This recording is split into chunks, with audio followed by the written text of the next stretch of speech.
Good morning, everyone. Myself, Dr. Jyoti Gangurde. Now, I am taking the course that is Entomology 1, paper that is ZOUT 231. And we are continuing the chapter that is integument and focused particularly the topic that is molting. So, let us discuss regarding the molting.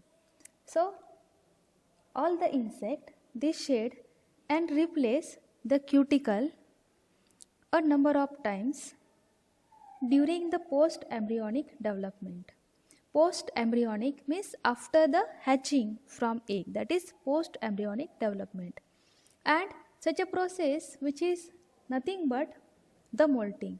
Such a process we called as a molting. So the molting is a complex process involving first the separation of the old cuticle from the hypodermis, and now such a process which is called as apolysis. Apolysis which is followed by the second step of the molting, that is shedding of the old cuticle, and such a process which is called as ecdysis. And the final step of the molting, that is immediately after the ecdysis, tanning of cuticle takes place, and such a tanning procedure which is nothing but the sclerotization. So the molting which involve the three steps: apolysis, ecdysis and sclerotization. So first focused on the apolysis. So here the apolysis which is start with increase in the number and size of the epidermal cells of the hypodermis due to the repeated mitotic divisions. So here the number of cells which get increased due to the repeated mitotic divisions, and the epidermal cells now by this way, such epidermal cells they become long, they become taller, they become columnar in shape, and they get arranged, that is closely packed. So they exert a marked tension at the cuticular surface and as a result separate themselves from the cuticle. Now here the first procedure, first step, that is apolysis. So separation of such a cells from the cuticle. Now here you can see in the diagram also. So due to the separation of hypodermis from the cuticle, formation of subcuticular space takes place. The epidermal cells or such a cells, they are again the modified molting glands. They discharge the molting fluid in the subcuticular space. So the molting fluid, now here the characteristic of molting fluid, that the molting fluid is granular and it is gelatinous in nature, which contains two enzymes, that is proteinase and chitinase. So such a molting fluid specifically digesting the endocuticle of the old cuticle. So at the old cuticular region the endocuticle is there, so the molting fluid which acting on the endocuticle of the old cuticle. So initially at the initial step the molting fluid which is inactive, but as soon as the cuticulin layer of new cuticle which is secreted, then the inactive molting fluid which become active. So here as the molting fluid which digest the endocuticle of the old cuticle, the subcuticular space which increasing gradually, So why? Because due to the secretion of molting fluid. So such a molting fluid which is acting on the endocuticle region of the old cuticle, and by this way, due to the digestion or here such a process, the subcuticular space which increase. So on the other hand, the cuticulin layer, such a cuticulin layer moves forward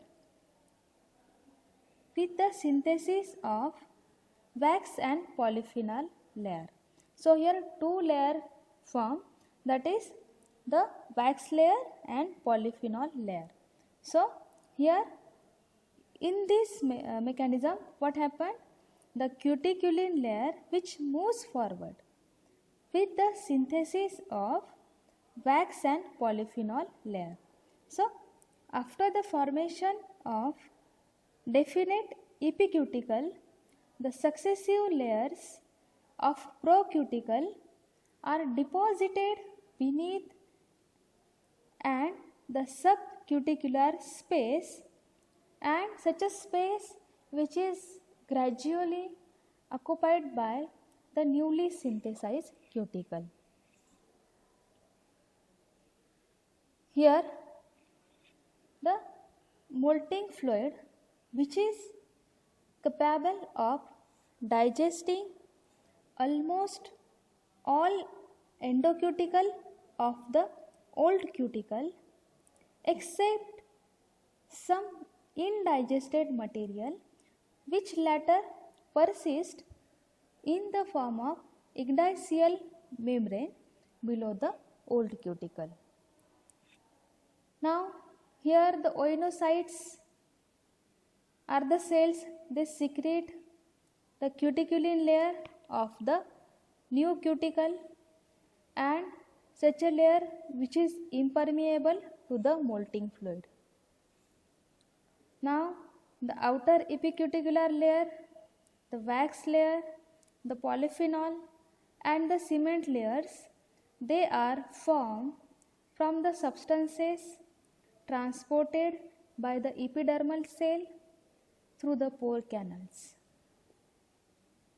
The procuticle, which is also a product of epidermal cells, which is discharged via the pore canals. Here the cement layer in some insect which is secreted by dermal gland, and it is deposited over the wax layer at the last, that is just before the ecdysis. So this is what about the first step, that is apolysis. Now the second step, that is ecdysis. Up to this step, here the separation of the epidermal cells from the cuticle due to the formation of a particular space. Now the second step, that is ecdysis. Before that, you focused here a diagram. Here such a normal epithelial cells, here they become long, they become tall, they become columnar and closely packed. Now here see in this C diagram, here due to the separation of epidermis from the cuticle, a particular space is formed, and now such a space which is filled with the molting fluid, and such a molting fluid which is gelatinous, which is granular. Now here you can see such a molting fluid, or what we say is that such a space which increasing varily or which increasing gradually to form here a particular, that is ecdysial membrane. Now this is what the molting cycle,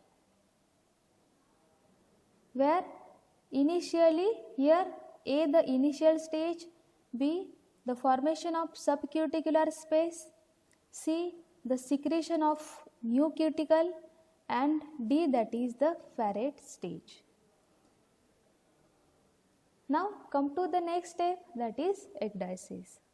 So ecdysis, here the insect body is enclosed with an old cuticle consisting of epi and exocuticle on a newly synthesized epi and procuticle.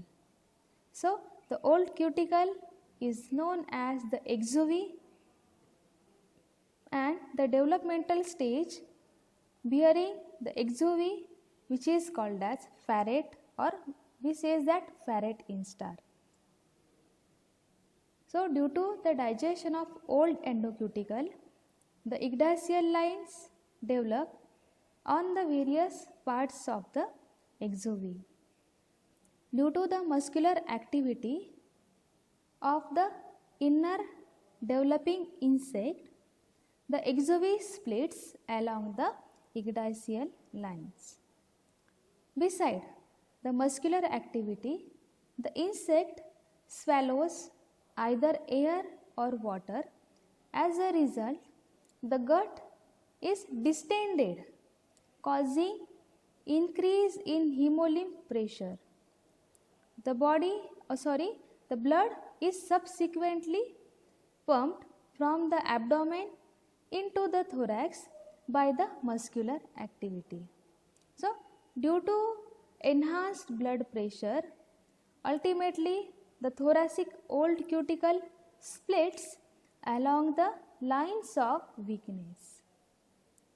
After breaking up of exuvie along the ecdysial lines, the new instars comes out with bringing out its head and thorax, or first followed by the abdomen and appendages. Means the head which comes first, followed by thorax and abdomen. Here not only the integumental cuticle, that is particularly we say that exuvie, but all the old cuticular structures are cast off, including the endofragmental skeleton, tracheal linings and intima of fore and hindgut. So you have to remember this. So at the time of ecdysis, what is casting off? Particularly the cuticle of endofragmental skeleton, then tracheal linings and the intima of fore and hindgut. Now here well known example of such a ecdysis, which is again explained in particular fly, that is Cyclorapha, which belongs to order Diptera. So here the mechanism of ecdysis in case of Cycloraphon diptera is much specific. Here the head of the fly, which bears a frontal irreversible sac, or such a irreversible sac, particularly we called it as a telinum. So it is such a telinum is capable of expansion and contraction. So the blood is pumped into the head from the thorax and the abdomen and withdraw alternately, so causing the periodic expansion and contraction of the telinum, so which splits off the cap of puparium, through which the fly finally emerge out. So this is very interesting procedure. So such a telinum which exert the pressure on the pupal case, and by exerting pressure on the pupal case which splits. So after emerging, the telinum becomes non-eversible and its muscles undergo degeneration. So in old flies, it is represented by the telinal sutures. Now at the time of ecdysis, the new cuticle is very soft and milky or milky white, providing no substantial mechanical support to the insect body. At this stage, the blood acting as a hydrostatic skeleton. Now, this is what regarding the second step of molting, that is ecdysis. Now, we focused on the third step, that is sclerotization. So, the sclerotization or the tanning is the last process of the molting, which involves differentiation of the procuticle into outer hard exocuticle and inner soft endocuticle. The exocuticle represents a tanned part of the cuticle. Now, it is simply a conversion of protein arthropodin into the protein sclerotin by initiating the formation of cross-links between the adjacent protein molecules. The cross-links are formed by quinones. So, this is very important, that is formation of quinone first, and quinone they make cross links between the proteins. Now, the concentration of tyrosine, which increases highly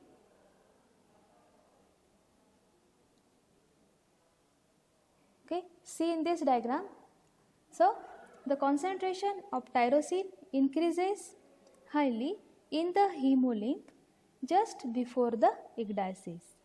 Now, the tyrosine is converted into here dihydroxyphenylalanine, or we says that DOPA here. So, the dopamine to the N-acetyl dopamine. Again it get converted into N-acetyl dopamine and variety of quinones. The N-acetyl dopamine or diphenol is transported via pore canals into the outer part of the epicuticle, where it is oxidized to quinones by an enzyme, that is phenol oxidase. Now, the quinones, they diffuse across the epicuticle into the outer part of procuticle, and after forming cross links among the protein molecules produces the exocuticle. Now, here, so the quinone always form links with terminal amino groups of the protein molecules having dibasic amino acid like lysine. It results into the formation of catechol type of protein, which is later on oxidized into the quinoid protein,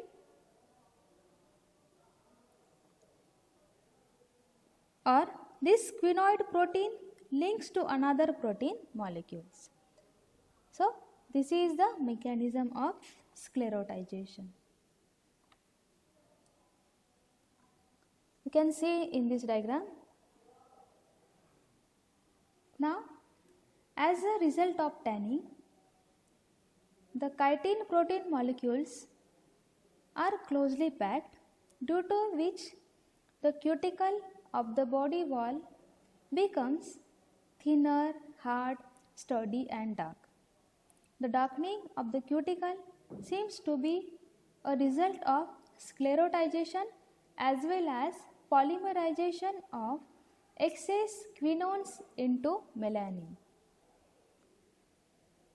So, this is the mechanism of sclerotization, and in previous diagram how the quinone is formed. One example is mentioned, the bursicone hormone, which is secreted by the cerebral neurosecretory cells in the sarcophaga. It is a flag, so which controls the process of sclerotization, while the ecdysone, which plays a key role in controlling the various molting events. So this is what about the process of molting. The process of molting including the steps, that is apolysis, followed by the ecdysis, and finally the sclerotization. Now here we finish with this chapter, that is integument, and in next discussion we focused on the comparative study of the systems. Thank you.